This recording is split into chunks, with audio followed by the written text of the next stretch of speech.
Go to John in Ireland. Is that Hi, Glenn. How you doing? Good. You're listening to us in Ireland?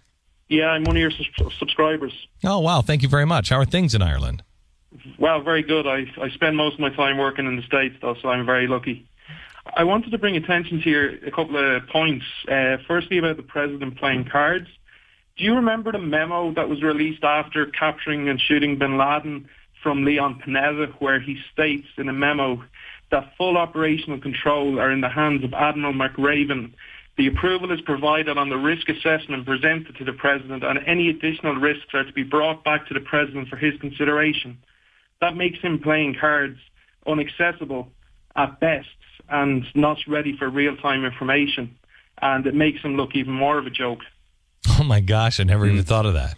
So they had to run upstairs to ask him, Mr. President, we have to do this. And he was completely out of touch, which explains all of the computers around the desk. So they had real-time information and they could get real access to everything because they're watching. But everybody had an open laptop except the president. He didn't have an open laptop.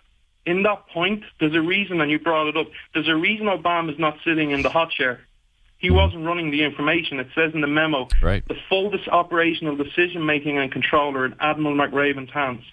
Obama had absolutely no say on this matter, and that's why he was wasn't sitting in the hot chair and was sitting to the side. He wanted to cover himself, and if anything went wrong, it wasn't his fault.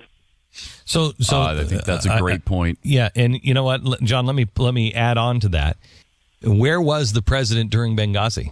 Sleeping or somewhere else. I mean, think of this. They put him they made sure they got a photo op of him down in the Situation Room, but now we know he was up playing cards. He wasn't even in the Situation Room. While everybody else was doing work, he was playing cards. So he's up playing cards, and they put him in the Situation Room and say he made the gutsy call. He was the one that made all the calls. He was practically the shooter. We now know that wasn't true at all. When it comes to Benghazi, they intentionally removed him from that scene. So we know from the outset, because nobody removes a president from the Situation Room. Look at what they did.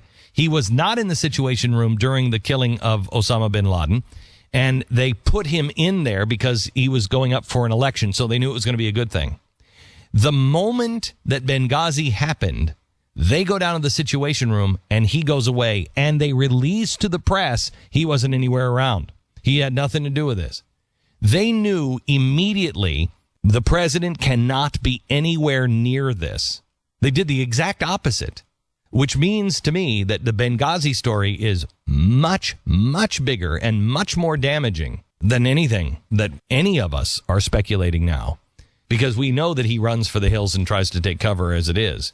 But, hello, they intentionally went out immediately and said, by the way, his fingerprints are not on this at all. We lost the president for a while.